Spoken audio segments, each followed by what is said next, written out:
Hi, I'm Tim. Welcome to Watchbox, and thanks for logging on. If you love this watch, email me, tmosso@thewatchbox.com for pricing. My email is tmosso@thewatchbox.com for purchase and pricing details. Today we are discussing the Rolex Oyster Perpetual Cosmograph Daytona reference 116515LN in Everose Rose Gold. The original ceramic bezel Daytona came out on a leather strap in 2011. In 2017, Rolex stepped up with its Oysterflex, a hybrid strap bracelet. It's rubber on the outside, a titanium alloy on the inside. And this model right here is an extraordinarily rare variant of the Oysterflex Daytona, featuring a wonderful Sunburst rose dial with baguette gems for hour indices. The watch is 40 millimeters in diameter. It's 12.3 millimeters thick. It is 47.5 millimeters from lug tip to lug tip, and it has a 20 millimeter spacing between the lugs. Now, Patek Philippe, Rolex, Jaeger-LeCoultre, many of the best brands in the industry also create their own cases, not just their own movements. And Rolex goes one better. It has its own foundry creating its own alloys. So this is Everose that originally arrived in 2005. It has a higher percentage of copper to make it redder, and then it has a higher percentage of platinum, so over time it will not fade to, well, merely pink gold or yellow gold. And so it is ever rosy. And that is the unique rose or even red gold alloy that Rolex uses. There's also a little end link on these strap-clad Daytonas that helps close the gap between the end of the strap and the flank of the case for a more integrated look. The strap is a combination of titanium and nickel alloy inside, so it can never tear through the way a conventional rubber strap can tear.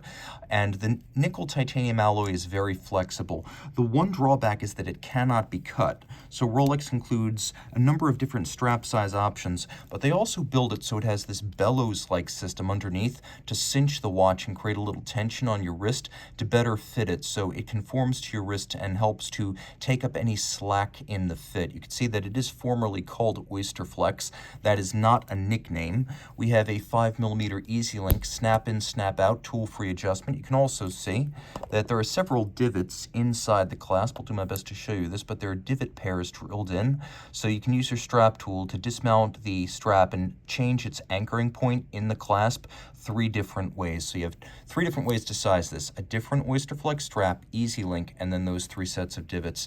The clasp uses a spring-loaded lift-lock lever release system. You can see there's a beak and a hook. So when it latches shut, it's actually locked right now. I can't just pry it open, but I have to lift and unlock it. We also have a clamshell lock, so you have double locking factors. The flanks of the clasp are polished.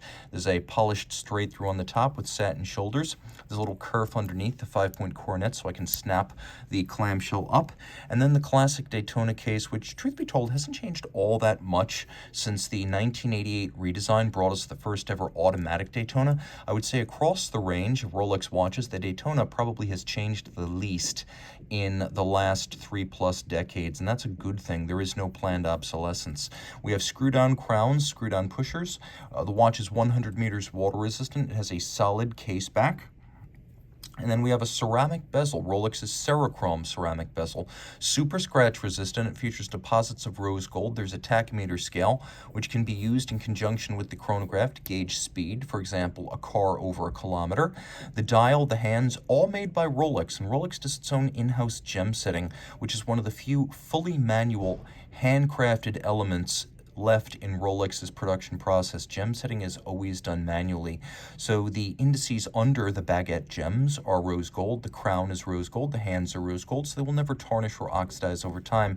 The dial has a radial sunburst grain, except for the individual registers, which feature their own mini sunbursts inboard, and then a concentric pattern on the tracks bearing the calibrations. Now the watch is vertical clutch and column wheel, so it has one of the most positive feeling and sounding chronograph actions in the business.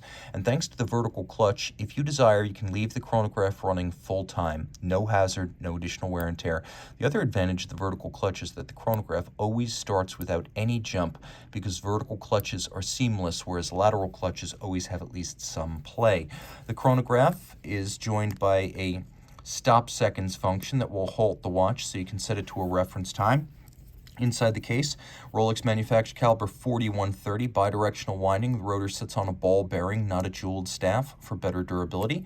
It has a 72-hour power reserve, pivots on 44 joules. It has a 4 hertz beat rate. It is a COSC certified Swiss chronometer, but Rolex goes one better, certifying the movement with the COSC, then casing it up and testing it in 6 positions, not the COSC's 5, to make sure it runs no worse than -2 + 2 seconds per 24 hours.